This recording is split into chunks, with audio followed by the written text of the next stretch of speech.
No fancy intros today. Here's one fact about every character in Deepwoken, starting at Etris. If you would like to see more, notice that I missed somebody, or just have any thoughts, please leave them down below and I'll make sure to check them out. Let's get started. Argo is located in the Etris docks. He does basically nothing besides offering a few dialogues about the basic of fishing.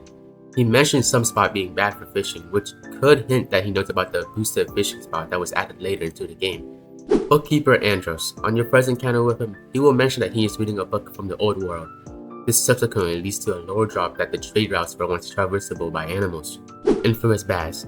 Baz was actually a removed NPC from the game, according to Archmage. If you kept repeatedly talking to him, there was a chance you get a legendary hidden Felonor race.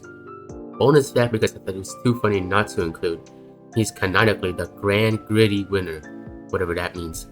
Jim is an NPC located in the Etris docks. Upon doing his request and giving him 2 dying members, you will receive a talent hand and 1 random tier 2 mantra modifier. Jim is by far the only NPC who gives you a random tier 2 mantra modifier. Joshua is an old man who is associated with Carlia. Besides the fact that Carlia comes to cook for him every once in a while, he is also gruesomely decapitated in the alternative ending of Carlia's quest. Carlia is an Adret apprentice diver. That is, until you do her quest.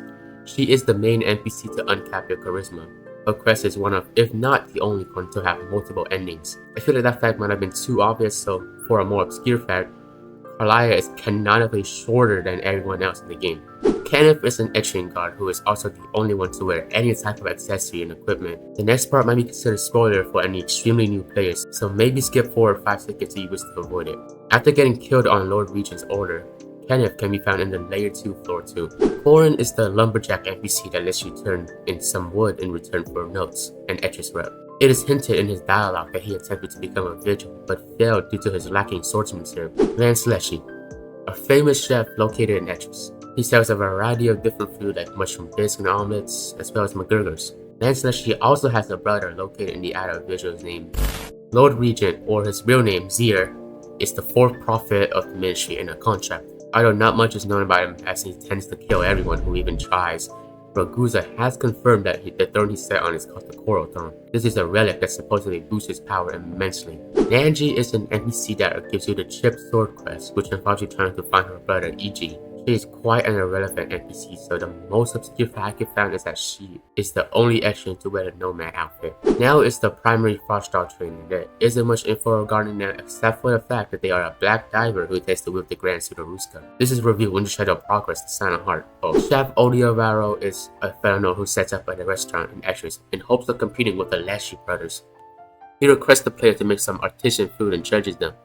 His name, Odiavaro, is derived from the Italian word odio, meaning hate, and lavoro, meaning to work. Probably explains why he makes us cook the food instead of him. Plume is a Peleski follower who teaches you Peleski will in exchange for 3 dying embers. You could alternatively skip this quest altogether by having 50 charisma or 40 flamecharm. It is revealed that he is reading The Eternal Flame and the Failure of Man, which is written by Amorous Peleski himself. Polis follows the Celestial Alcin, which is also a namesake of the Alcin Anklets, and is capable of both teaching and using Jus Karita. Although we never see him actually use Jus Karita, he is capable of fighting with Jus Karita techniques, Gale Breath, and a Dark Steel Greatsword during the Etris Invasion event. Seraphina. Located at the Etris dock, she gives you the recipe for a repair kit as well as teach you some basics about the game. She warns the player about a certain event related to the Authority. Heritary makes multiple comments regarding the Lord Regent and the Old King of Etris. You have the hero reputation and speaks to him regarding the Old King. You mention that the Key's Ardor is capable of spitting seas, and he's destined to become Mir's vessel.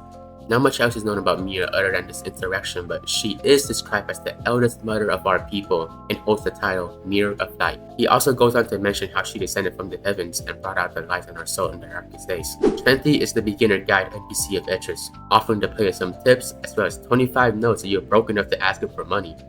Alright guys, that is one fact about every NPC in Etris. Again, if I happen to miss anybody, please let me know in the comments. Leave the next place you would like to see in the comments as well. And make sure to like and subscribe for more. That's it for now though. Goodbye. Wake up, get up, get up.